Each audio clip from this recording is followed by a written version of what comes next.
All right, Ultra Noops Nation, Izzy Alkafas, Reid Nelson. This is This Week in Rec, Championship Night Edition. We're going to get started here with Paris Kyles, who else? Trailing by 8 with about 5 minutes left. The Bulls to the Spurs. And, well, Paris Kyles is Paris Kyles, so we have not only the interview, but the highlights as well. Again, nothing you all have not seen before. 15. 10. 8. 7, 6, 5, 4, 3, 2, 1.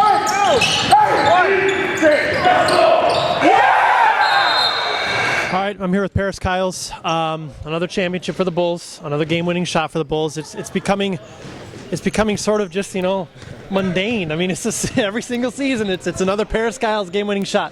What is your secret? Everyone wants to know. I don't know. I mean, it's just a shot to me, so it's just like shooting the first shot of the game, and so I just take it with confidence, thinking I'm going to make it. 5 minutes left, down by 8 points against a team that is fully capable of beating you guys. What was kind of the game plan there at the end? Because you kind of started to take over. You know what? It was just a matter of making sure we're contesting shots. They hit a lot of tough shots, and I felt like they wouldn't continue to do that. So my thought was, get hands up, rebound, and then come down and make sure we get a good shot at the basket. Talk about a teammate tonight that maybe a little bit of an unsung hero for you guys. That's easy. Nels hit 3 big threes in a row. Without that, we for sure lose that game. So the unsung hero for sure goes to Nels. Any final thoughts for UH Nation after another Bulls top flight championship? You know what?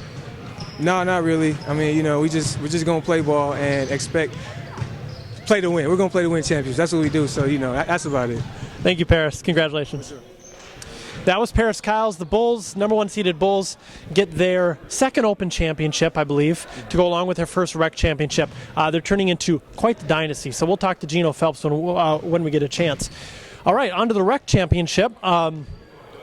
Not as close a game as we thought it would be the first 5 minutes. Fob 5 wins, 72-62, I believe, was the final score. Where do we start, I guess? Talk about your game plan coming in. Our game plan coming in was to outwork them, because we know that one thing that basketball is about, it's not just about talent. You can put together the best 5 players onto the court, and they're not always going to win. It's about teamwork, it's about hustle, it's about knowing your role, so on and so forth. I think a lot of teams forget this, and we've highlighted this before. Fob we're not the most talented team. Our rotations are pretty thin. Our starting 5 play most of the game, and for instance, I'm the 3rd leading scorer on this team, and there's so much more potency out there in terms of talent offensively than a guy like myself, but we all buy into the same thing. It's defense, it's easy buckets, open shots, so on and so forth. And I think if people want the recipe on how to win, it's watching the Rebels, watching the Turtles, watching a team like Fob 5. It's not about the talent. That's what I took away from this game. The Avengers are very talented. They're really good. They just don't work as hard as Fob, and I don't know necessarily if it's talent, but I think they might not just have the shape. I know Derek got tired pretty early in the game. Kev looked like he was winded a little bit, and he got hit in the nose, difficulty breathing, so on and so forth. So I think it was a stamina thing. During the middle of the first half, we kind of just ran away with it. I think it was a 15-point game at halftime, or maybe 10, and then we opened up the second half. Not to be redundant, but it was about the effort. Talk about your three-point play here in the corner. Helmy got you right on the arm. You can clearly hear it on the video. You guys were already pretty well ahead by that point, but that had to feel pretty good. Championship game, three-point play, 4-point play, excuse me. Right in the beginning of the second half, I think we had gone on a 5-0 run to extend it to 12, and I think that made it 16, I want to say. I ran down, and I know that when you got Dustin, just flare out to the corners, and Helmy closed out, was a little late, caught me on the arm, and I just had released it, so it didn't affect my shot, but he got me on the follow-through. So I was thinking at the first half that Dustin was kind of the MVP. He was such a fire starter and so well on defense, and he was getting everybody involved. He was exactly what the Avengers needed. They needed a Dustin type, but then in the second half, Cody just went completely off. Who do you think? Obviously they're both valuable, but who would you give the MVP to today? Well, Dustin's always the key cog. I mean, Dustin, Paul, Mike, and Cody all they all have a role, and they do it really well. Cody's that silent assassin. He plays the game under complete control. You never see him panic. Mike, you put the ball in Mike's hand, you give him a couple screens, he just needs a window. And I think he went on like a 7-0 run in like 35 seconds for us, and that's what kind of got us the lead. And once we got the lead, we held on to it. Dustin pressured Noe the whole game. Noe is their engine, and he still had a really good game, but towards the second half, when we extended it to 20, he started playing with his head down because he was trying to make something happen for his guys. And then Paul, if we get beat, Paul is there to help out. I don't think he didn't make a huge impact today because the Avengers take a lot of threes, but they weren't as aggressive because they knew that if they were, Paul was going to affect their shot anyway. So those 4 guys, great to have. To be honest, we don't win this title without Junius. He doesn't play minutes, but he's always on top of everybody. And having a guy like that yelling at all times, getting us going, you can't replace it. In Casey helping with spot duty for big men and making those shots and hustling, everybody played their role. That's the key. Is there a defensive point guard that guys would? I mean, when Noe comes and he sees he's got to play against Dustin, I mean, he's got to be thinking, gosh, are you kidding me? I mean, is there anybody else who can match Dustin's defense against a point guard? I mean, or is he the ultimate guy you want guarding their point? Oh, yeah, he's the ultimate. And honestly, I don't think Noe is scared to play against Dustin. I actually think Noe's a very confident basketball player, and sometimes too confident to a fault, because he'll try to do things that, kind of will stagnate the offense for his team. He tried to make plays happen. Like I said, if he doesn't go, he's the engine, then the rest of them don't go. So he had to stay aggressive. Dustin's just a great guy to have against a great point guard like Noe. Talked about Junius. We had a chance to chat with Junius. The interview's right now. All right, Ultimate Hoops Nation. Junius Ho, this is your first rec championship, your first Gold Cup. You've been playing this for a long time. Yeah, so how does this feel? Oh, this is incredible. Words can't describe how great this feels after all the hard work, all the losing, all the heartbreak that we've gone through. But chalk it up to great teammates, great team basketball, and the best GM and recruiter in Ultimate Hoops, Izzy, aka Jerry Middle East. Our Fob 5 logo, this is Jerry Far East, and I've nicknamed him Jerry Middle East. I'm pretty sure that you could come up with at least 2 words if you wanted, right? Yeah. Your signature?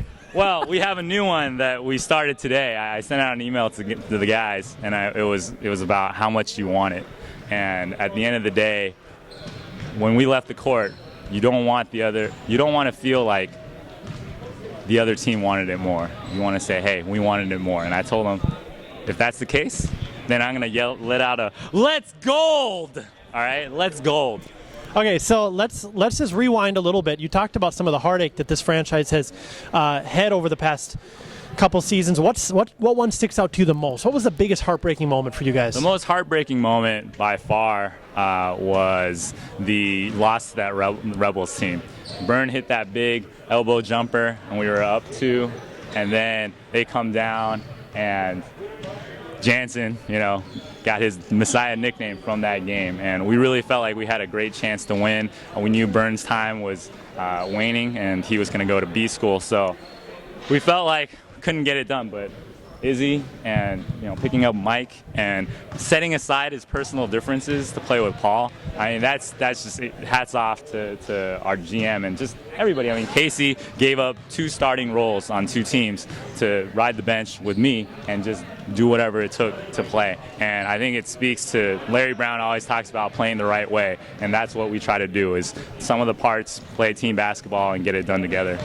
Would you call Cody the MVP of tonight's game? Oh, definitely. I mean, he was so incredible off that pick and roll. We knew the matchups that we wanted to attack, and he is such an in-control, smart player, always makes the right play and the right decision, and I can't say enough about him. Who is the unsung hero from your team, not only tonight but this season? The unsung hero, I'm going to have to give that to Izzy. I mean, from the beginning of the franchise, it's almost like a franchise achievement award, because I look back, the first 2 seasons we were 1-7, and I was new to Minnesota, so I didn't know that many people, the kinds of guys I could recruit versus what he could get. Incredible. So that first season where he and Eway both made the first team, that really put us on the map. Then we got the Burns, the Thompsons, and now eventually, Ferber and Wiskus, and it's just huge having him on the squad. Now as we turn the page towards next season, what's this squad going to look like next season? It's always, I always say, you got to ask Izzy, because I just write the checks. Thank you, Junius. Congratulations again. Thank you. And enjoy this. That was Junius Ho. Talk about your and his relationship, co-GM. He gives you a lot of credit, but you probably want to give some back to him. Just talk about that kind of dynamic between you guys. We almost kind of break it up into roles. Like, he does his thing, I do my thing. When we get into huddles, he brings the energy. I'm usually pretty calm in terms of what I want to say. I'm not a big yeller, and I don't get excited very often. On a 4-point play, I kind of yelled just because I was pumped. But he brings the energy, and I try to kind of point things out. Because I watch these guys, everybody in this league, I know their tendencies, I know what they like to do. So my job in there is to say, hey, Paul, this guy likes to do this. For instance, Pat, he likes taking that one dribble right and pulling up. He never goes left. Chris likes dribbling left. He doesn't like dribbling right. Force him right. It's the little things like that I can make my teammates aware, and that's kind of what I bring to the table. And Junius brings the energy and so on and so forth. In terms of like recruiting and stuff, it's kind of a split bag, but I do most of the recruiting, so that might be the credit he's given me. We also chatted with Paul Ferber. Of course, Paul is on a one season contract with Fob 5. The interview is now. Paul Ferber, congratulations. This is Gold Cup number 4. Number 4. 4, yeah. And if you were to rank the Gold Cups, this would be number. I had to ask. Okay. Love Fob, love the guys. The Rebels are my team, so I'd probably rank those ahead of this. But they're all up there, and it's great. It was a little odd, the Rebels taking the season off. Kind of debating whether I would play. I'd never played in Fridley before, but I knew this was a good group of guys, and I thought it fit pretty well. And we gelled, towards the playoffs, and it's a good group, and I'm glad I'm glad to bring these guys a championship and help contribute on their team. Will you be back next season? Yet to be determined. I got a third kid on the way, playing in Fridley, and hopefully a Rebel comeback in Bloomington. It might be tough, but it's definitely tougher to say no coming off a championship, that's for sure. I was just going to ask, the second question is will the Rebels be back? The plan is yes. We got a couple guys determining their schedules, night classes, stuff like that, but we'll be back in some form. It might not be exactly the core 7, with Pat and injuries and stuff, but we'll be back in some capacity. But yeah, I just want to enjoy this right now. It's a great group of guys, and that was a great effort tonight. We played great defense, and we wanted it, and it worked out well. Well, and you guys were in control of this game pretty much from the start. It was close early on, but come midway through the first half, this was your game. It's not like you guys were world beaters during the regular season. What changed for you come playoff time? I think we finally got our whole squad, for one. I think it was maybe the last game of the season. I didn't join until the third game. We had people gone the next 3-4 games, so it helped. I think the first game was either the last game of the regular season or the first game of the playoffs, so that helped. I don't think any of us loved our effort last night versus the Tropics. I think kind of what Izzy mentioned on This Week in Rec, we kind of, knowing we had DuPont and they only had 5, maybe eased up a little more than we should, but we really wanted to come tonight and give the effort, and we felt we had pretty good matchups. If we just played hard and wanted it more, we could pull it out, and that's what happened. Last question. You have 4 Gold Cups. A majority of Ultimate Hoopers have 0. One tip for those guys out there who are looking to get there first would be what? I just say, you got to work hard. I think, a lot of people on paper, the Rebels or Fob, would look at this game or some Rebels championships that we won and think, oh, they're overmatched, or, they can't compete with Mar Batiste, the offensive firepower. But, just like what we did, what the Rebels do, we worked hard, we, gave it 110. And in a rec league especially, it goes a long way. Just giving it the effort, and that's what we did tonight. So, yeah, worked hard, kids. Thank you, Paul. That was Mr. Paul Ferber. Talk about A, his importance, and B, if you expect him back next season.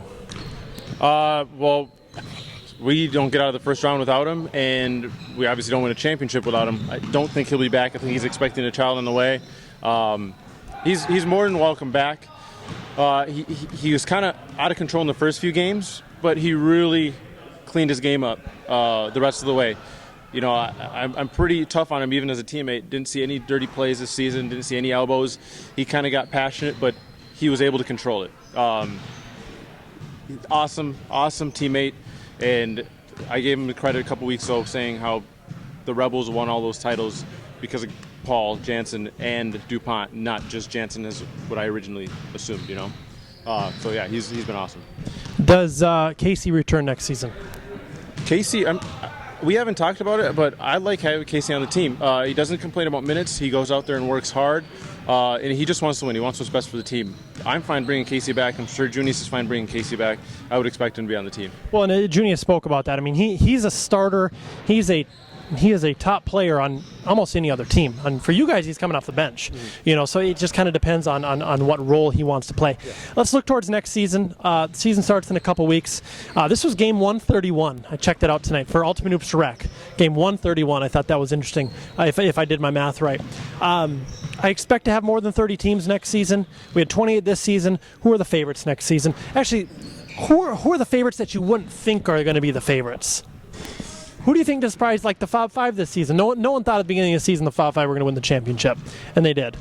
Yeah, I mean, here's the thing. There's so much turnover with these mid-tier teams that you never know what they can put together. Fob Five didn't even have Paul Ferber in the first week.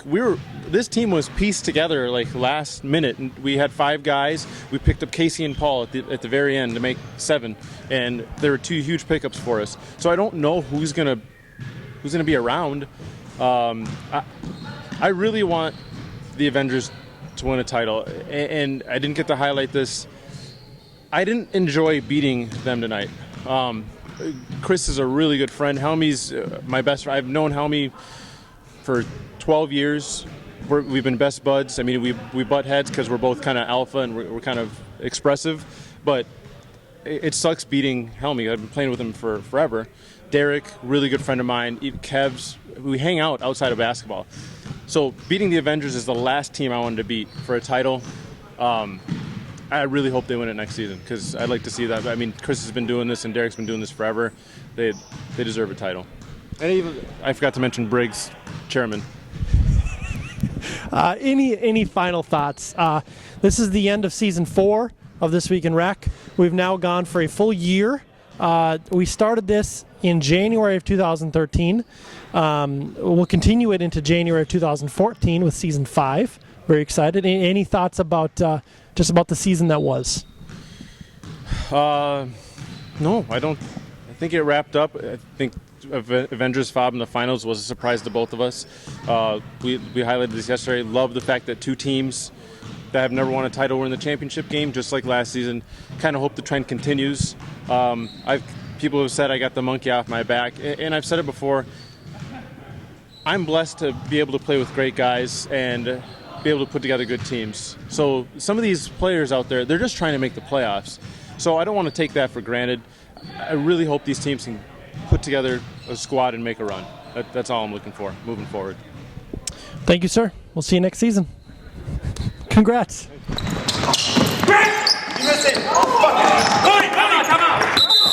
Gold time. All right, UH Nation. Hello.